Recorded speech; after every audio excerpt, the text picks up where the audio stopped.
श्रीमन नारायण गुरु जी। जी। मैं एक दवा व्यवसायी हूँ। मैं दवा बेचता हूँ, लेकिन कभी कभी कुछ लोगों के माध्यम से मुझे नकली दवाएं मिल जाती हैं।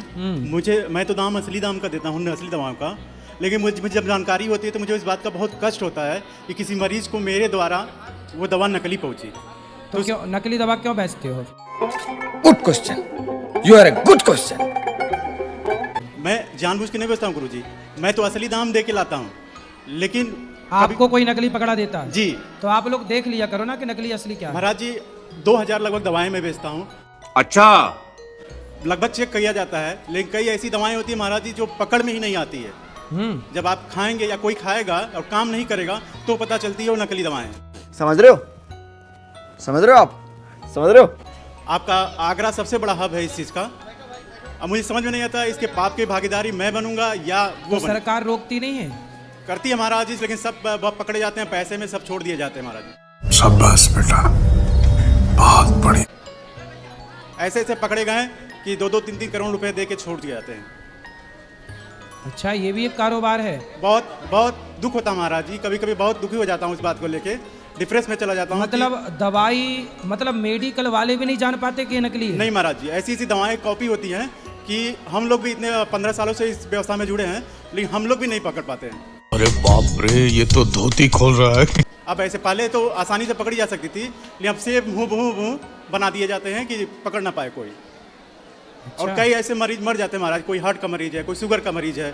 अब वो तो ये समझ के खा रहा है कि मैं दवाई खा रहा हूँ, मैं ठीक रहूँगा, लेकिन पता चलता है कि वो नहीं रहे। मेरे को तो ऐसा धक धक हो रहा है। लेकिन वो जान नहीं पाता है कभी कि मतलब मैं क्यों, वो तो समझेगा कि मेरा समय आ गया। नहीं, पर ये सरकार को इस समय पूरा एक्शन लेना चाहिए। एक्शन लेती है महाराज, लेकिन जितने अधिकारी है ना सब पैसे लेके सब छोड़ देते हैं। सब 2-4 दुकान सीज रहेंगी, 10 दिन 15 दिन। एक पार्टी की सी ऐसी थी 2.5 करोड़ रुपए की दवा महाराज जी पकड़ी गई, 2 ट्रक, लेकिन बाद में वो भी 15 दिन 1 महीने बाद जेल रहा, उसके बाद दुकानें खोल ली उसने। कौन है ये लोग? कहां से आते हैं ये? देखो, ये भ्रष्टाचार तो गलत है। ये तो जिंदगी से खिलवाड़ है ना, लोगों के साथ, लोगों के विश्वास के साथ खिलवाड़ है कि दवाइयाँ भी नकली मिलेंगी तब तो हो गया काम। ऐसे, लेकिन जो हमारे ऊपर से जो लोग लेवल के हैं वो तो जानबूझ के खरीदते हैं महाराज जी। तभी तो एक मैया मेरे पास आई, बोले गुरुजी मैं सल्फास खाई पर मरी नहीं। तो जरूर वो नकली वाली खाली होगी। तो महाराज जी जो लोग जानते हैं कि मैं नकली खरीद रहा हूँ, उनके आत्मा ये कहती नहीं होगी कि मैं गलत कर रहा हूँ? तो देखो, बेईमानों की कहाँ आत्मा भैया, कहाँ उनके हृदय में दया है, कहाँ करुणा है। आजकल पैसे ने सबको अंधा जो बना रखा है। बात तो सही है। तो क्या उस पाप का भागी मैं बनूंगा या नहीं बनूंगा? नहीं, आप क्यों बनेंगे, क्योंकि आपका दोष नहीं है। आपके साथ तो छल होता है ना। जी, मैं तो पूरी कोशिश करता हूँ महाराज जी कि ऐसा ना हो, लेकिन कभी कभी नहीं, पर आप जहाँ से लाते हो, यदि पकड़ में आ जाए कि ये नकली है, तो आप ये पता लगाओ कि आपने जिससे खरीदा उसने कहाँ से लाया, फिर वो कहाँ से, फिर पता लग जाएगा। सारे वैसे पार्टियों से मैं काम बंद कर देता हूँ, ठीक है, उससे काम बंद कर देता हूँ, लेकिन सारे पता है, सारा आगरा हब है मन। अरे बाप रे, ये तो धोती खोल रहा है। आगरा? हाँ, आज 100% में 75% दवाएं नकली आगरा में बनती हैं। तो सरकार को इसमें तुरंत एक्शन लेना चाहिए। मेडिकल लाइन महाराज जी, कभी कभी इतना दुख होता है, हॉस्पिटल में आज ये हाल है कि नॉर्मल आदमी पहुंचता है और उसको सीरियस बना दिया जाता है। समझ रहे हो? समझ रहे हो आप? समझ रहे हो? हम लोग सब जानते हैं और आंखों देखा देखते हैं महाराज जी कि पेशेंट नॉर्मल है, लेकिन उसको इतना सीरियस पैसे कमाने के लिए बना जाता है कि कभी कभी आदमी मर जाता है। और अभी तो रुको, क्लाइमैक्स अभी बाकी है। सही। अभी मेरे एक दोस्त के भाई के साथ घटना हुई, वो पेशेंट नॉर्मल था, लेकिन पैसे कमाने के चक्कर में उसकी इंश्योरेंस क्लेम थी कि क्लेम मिलेगा, और जिसके क्लेम रहती है महाराज जी उससे हॉस्पिटल वाले और सीरियस बना देते हैं। शाबाश बेटा, बहुत बढ़िया। किसको पैसे की दिक्कत नहीं है, इंश्योरेंस कंपनी देगी, तो उसको और सीरियस बना देते हैं। कुछ लोग बच जाते हैं, कुछ लोग मर जाते हैं महाराज जी। ऐसे लोगों की मतलब पैसा कमाने के लिए डॉक्टर लोग मार भी डालते। कौन है ये लोग? कहां से आते हैं ये? एकदम महाराज जी, उसको पहले पेशेंट सीरियस बनाते हैं, उसको कि आईसीयू में डालो, इसको सीधा पकड़ के आईसीयू में डालो। नॉर्मल रहेगा तो कोई डालेगा नहीं, कुछ ऐसी दवाएं उसको दी जाती है कि पहले उसको आईसीयू में डालो। मतलब पहले दवाई देकर उसको और बीमार किया जाता। रुको जरा, सबर करो। नॉर्मल करके सीरियस बनाओ। अरे राम राम। सीरियस बनाने के बाद तब उसका इलाज करो। देखो जरा कितना ना वो देखते हैं ना कि आदमी गरीब है कि अमीर है, समझ में नहीं आता उन लोगों की आत्मा क्या कहती है। बेकार है भैया, मैं तो टूट गया। इसीलिए शिक्षा में धर्म का होना जरूरी है। यदि हमारे देश के डॉक्टर यदि भारतीय दर्शन पढ़ के, गीता पढ़ के, यदि वेद पुराण पढ़ के थोड़ा सा वो धर्म का ज्ञान रख के डॉक्टर बनते तो वो किसी के साथ बुरा ना करते। ऐसा सभी नहीं है महाराज जी, लेकिन 25% है। सारे डॉक्टरों को, हॉस्पिटल को मैं ऐसा नहीं कर रहा हूँ, लेकिन 25% हॉस्पिटल डॉक्टर यही करते हैं महाराज जी। अरे कहना क्या चाहते हो? और ऐसा है, मैं ही नहीं, एक से एक डॉक्टर का प्रोडकास्ट हुआ है। ठीक है, एक दिल्ली के डॉक्टर हैं कैंसर के, उनका मैंने वीडियो देखा है। उनके बच्चे के साथ खुद ऐसा हुआ। उनकी वीडियो पूरी वायरल हुई थी। पता नहीं वो डॉक्टर हो के कैसे उन्होंने शब्द कहा। 1 घंटे की उनकी वीडियो है पूरी, और उन्होंने बताया, डॉक्टरों की पूरी कहानी बताई कुंडली। अच्छा, ऐसे ही सेम जैसे मैं बता रहा हूँ, ये सेम कुंडली कहानी है कि नॉर्मल पेशेंट को पहले सीरियस बनाओ, उसके बाद पहले फिर पैसा लूटो, बचेगा कि जिएगा वो तो बात की बात है। इस पर एक पिक्चर भी बन चुकी है ना, एक मुर्दे को भर्ती कर लिया था। जी, गब्बर। हाँ, डॉक्टरों ने मुर्दे को भर्ती करके। वो 100% सही है महाराज जी। ऐसे तो नहीं होता है। अगर आप मुर्दे को भी भेज दीजिए ना पेशेंट को, तो वो जो है, अभी हमारे गोरखपुर में, गोरखपुर से हूँ, गोरखपुर में एक वीडियो वायरल हुआ था। एक न्यूज़ वाले ने इस पर काम किया था। जो डॉक्टरों का हॉस्पिटल से वो जाता था, बोलता कि मैं पेशेंट भेजूंगा, कमीशन कितना मिलेगा? तू समझा? हाँ। नहीं, तू समझा नहीं। तो ये होता था कि जिंदा लाओगे तो इतना मिलेगा, मुर्दा लाओगे तो इतना मिलेगा। मुर्दे के भी कमीशन मिलते हैं, बस मरीज को मालूम नहीं होना चाहिए कि वो मर गया है। कैसे कैसे लोग रहते हैं यार यहाँ पर। साला तुमको पागल कुत्ते का गाड़ी उठा के ले जाएगा, बता रहे हैं हम। मतलब ऐसे ऐसे डॉक्टर पड़े महाराज जी, उसको न्यूज़ पे भी वायरल है। हमारे यहाँ तो कई हॉस्पिटल भी वायरल हुए हैं, लेकिन प्रशासनिक कार्रवाई कोई नहीं। अच्छा। सारे पैसे देके, क्योंकि है क्या ना महाराज जी, अक्सर करके हॉस्पिटल अच्छे नेता, विधायक, ऐसे लोगों के हैं, तो उनके। अच्छा, आजकल नेता विधायकों की हॉस्पिटल हैं? हाँ, मैक्सिमम लोगों की वही है। अच्छा, देखो, मालिकों हैं, मतलब मालिकों हैं, मालिक भी वही, चोर भी वही। हाँ, समझ रहे हो? समझ रहे हो आप? समझ रहे हो? राजा भी वही।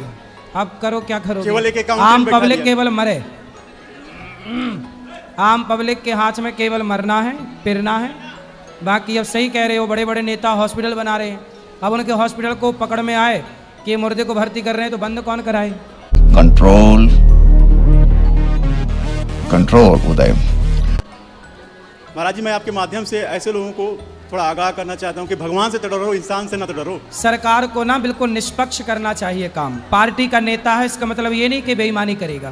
क्या बात है सर, क्या बात है सर, क्या बात, ये बात है। ईश्वर तो सब देख ही रहे हैं, लेकिन सरकार को ना ये जनता के साथ धोखा है। ये तो जनता के साथ धोखा हो रहा है फिर। यदि सरकार को सब पता है और फिर भी ये सब काम चल रहे हैं, तो ये तो जनता के साथ फिर धोखा है। अच्छा, सरकार तो महाराज जी करती है, लेकिन जो अधिकारी बैठे हैं ना ऊपर के, जो बीच के अधिकारी होते हैं, वो सारे पैसे लेके काम खत्म।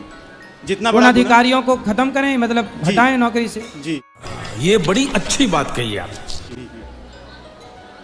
जी, धन्यवाद। भ्रष्टाचार मुक्त भारत हो तो कितना अच्छा भारत होगा। बोलो। गुरुजी, राधे राधे जी। गुरुजी, हमारी शादी को 2-3 महीने हुए, हमारे पति ने छोड़ दिया हमको। ऐसे तो नहीं होता है। क्यों? वो चाची के संग उसका संबंध है। चाची? हाँ। अच्छा। हाँ, हमारी छोटी बच्ची भी है, 1-1.5 साल की। शादी के 3 महीने हुए आपके? हाँ। और 1.5 साल की बच्ची हो गई? हाँ, मतलब अब 2 साल होने लगे गुरुजी। नहीं, आपकी शादी को कितने साल हुए? शादी के तो 2 साल हो गए। अभी तो बोला आपने 3 महीने। 2 साल हो गए, मतलब उनको छोड़े, और साल भर में लड़की हुई है। अच्छा, मतलब शादी के 2 साल हो गए। जी गुरुजी। आपकी बेटी है। हाँ। और आपके पति ने 3 महीने पहले छोड़ दिया। हाँ। ये बात है। जी गुरुजी। अच्छा, और वो पति आपके चाची के साथ रहते हैं? जी गुरुजी। तो चाचा नहीं है क्या? नहीं है। कहाँ गए? खत्म हो गए वो।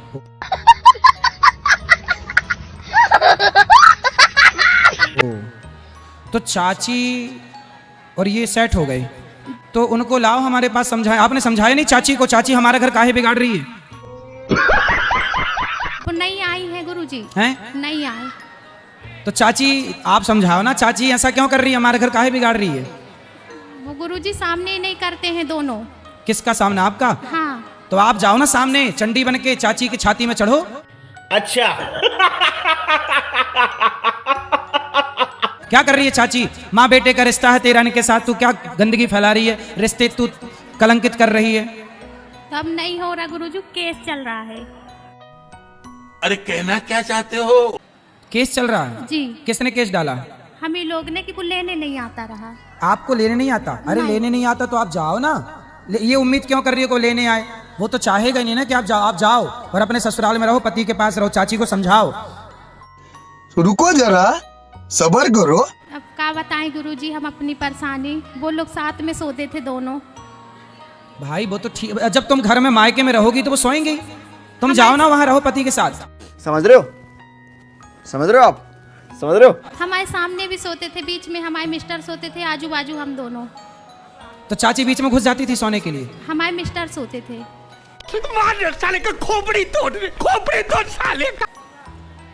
चाची के पास? हाँ।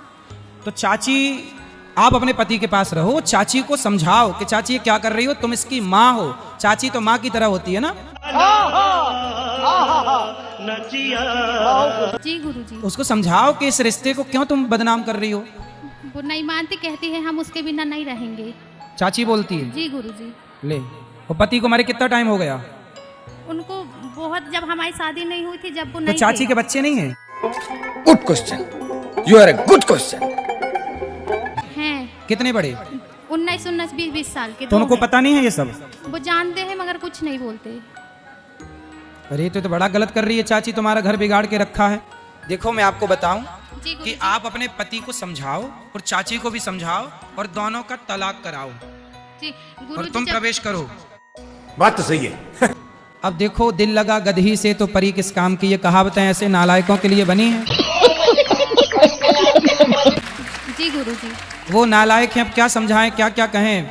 आज समाज में बड़ी गंदगी है। देखो स्त्रियां ही स्त्रियों का घर बिगाड़ रही है। वो चाची देखो, उसका खुद का खसम मर गया तो दूसरे खसम के पीछे पड़ गई।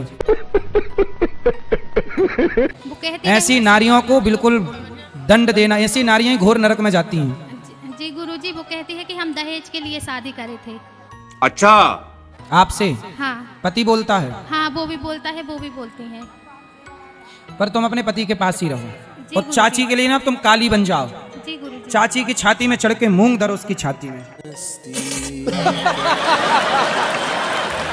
जी गुरुजी। अपराध किया आपने कि यहाँ आना पड़ा?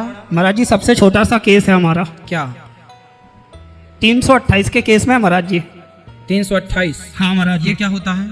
ये होता है, हमने एक ट्रेन के डब्बे में 72 लोगों को नींद की गोलियां खिला दी थी। अरे ये छोटा सा अपराध है आपका? तो ये ट्रेन के डिब्बे में आप सबको नींद की गोलियां क्यों खिला दी भैया? महाराज जी गलती हो गई, ये पहला अपराध है। नहीं तो सब खा कैसे गए गोलियां आपकी? क्या? सब लोग गोलियां कैसे खा गए आपकी? सर वो एक पार्टी थी, पूरी साउथ के लोग थे। हाँ। तो कैंटीन में खाना वाना बनता है। अच्छा, आपने वहां खाना बनाने का काम किया? नहीं, हमने कुछ नहीं दिया था, बस हम मिला के चले गए थे। तो खाने में आपने नींद की गोलियां मिला दी? हाँ। तो कैसे मौका मिल गया आपको नींद की गोलियां मिलाने का? वो गुरुजी अपराध पहला है। हाँ, कर दिया था। तो हमें बताओ तो कैसे आप, मतलब वहां नींद की गोली मिलाने और आपको किसी ने देखा नहीं? नहीं। अच्छा, तो नींद की गोलियां कैसे मिला दी आपने? हमने डाल दी थी, गोलियां आती हैं नींद की, तो हमने मिला के चले गए थे। हाँ। सब लोग सो गए थे। फिर क्या हुआ? हमने माल ले लिया था।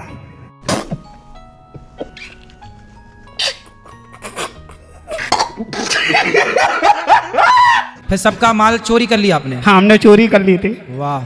फिर कितना वसूला होगा, कितना पैसा मिला आपको? 4 किलो गोल्ड मिला था और 42 हीरे थे। नहीं गुरुजी, पहला अपराध है, कर दिया था, गलती हो गई है। पर ये पहला नहीं, 70 लोगों को गोली दे दिया। तो सर पहला ही है ना, तो डब्बे में तो सभी थे। अच्छा, सब खाए? हाँ। तो कोई एक भी नहीं बचा जो ना खाया हो? नहीं गुरुजी, सब सो गए थे।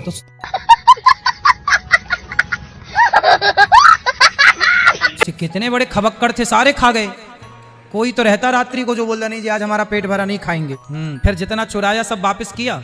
नहीं हो पाया था। फिर जब से 400-500 ग्राम वापस कर दिया था। अरे बाप रे, ये तो धोती खोल रहा है। बाकी सब क्या करे? हमारे पास रखा गुरुजी। क्या पैसा? कैश कितना था पैसा? कैश था 25-30 लाख रुपया। Control.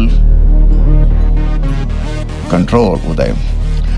तो 25-30 लाख वापस किए कि नहीं? पैसे तो पूरे जब्ती हो गए थे, हाँ पर जो माल था वो है।